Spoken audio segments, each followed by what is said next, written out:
चूहे का आत्मविश्वास। महिल रोपियम नामक एक दक्षिणी शहर के पास भगवान शिव का एक मंदिर था। वहाँ एक साधु रहते थे और मंदिर की देखभाल करते थे। वे भिक्षा के लिए शहर में हर रोज जाते और भोजन के लिए शाम को वापस आते थे। वे अपनी आवश्यकता से अधिक एकत्र कर लेते थे और बाकी का बर्तन में डालकर गरीब मजदूरों में बांट देते थे, जो बदले में मंदिर की सफाई करते थे और उसमें सजावट का काम किया करते थे।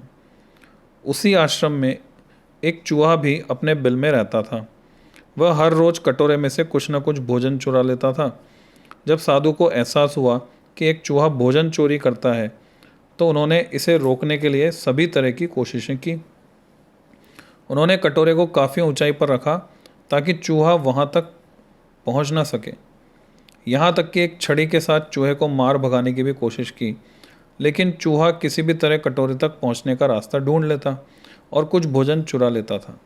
एक दिन एक भिक्षुक मंदिर की यात्रा करने के लिए आए थे, लेकिन साधु का ध्यान तो चूहे को डंडे से मारने में था। वे भिक्षुक से मिल भी नहीं पाए।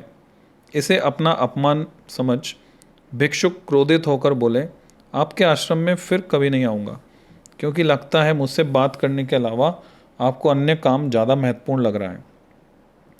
साधु विनम्रतापूर्वक चूहे से जुड़ी अपनी परेशानियों के बारे में भिक्षुक को बताते हैं कि कैसे चूहा उनके पास से भोजन किसी न किसी तरह से चुरा ही लेता है। यह चूहा किसी भी बिल्ली या बंदर को हरा सकता है। अगर बात मेरे कटोरे तक पहुंचने की हो तो मैंने हर संभव कोशिशें की है, लेकिन वो हर बार किसी न किसी तरीके से भोजन चुरा ही लेता है। भिक्षुक ने साधु की परेशानियों को समझा और सलाह दी, चूहे में इतनी शक्ति, आत्मविश्वास और चंचलता के पीछे अवश्य ही कुछ न कुछ कारण होगा।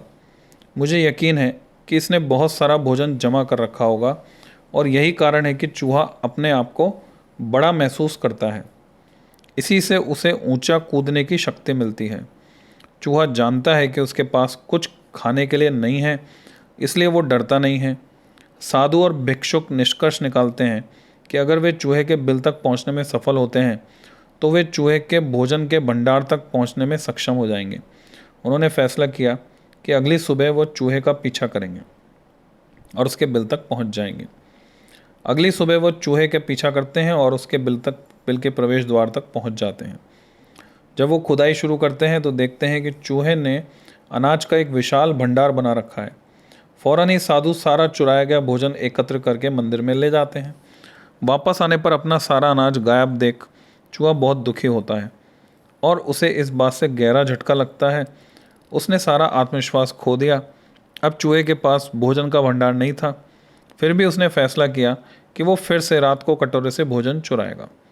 लेकिन जब उसने कटोरे तक पहुंचने की कोशिश की तब वह धड़ाम से नीचे गिर गया। उसे यह एहसास हुआ कि अब न तो उसके पास शक्ति है और न ही आत्मविश्वास। उसी समय साधु ने भी छड़ी से उस पर हमला किया। किसी तरह से चूहे ने अपनी जान बचाई और भागने में कामयाब रहा और फिर वापस मंदिर में कभी नहीं आया।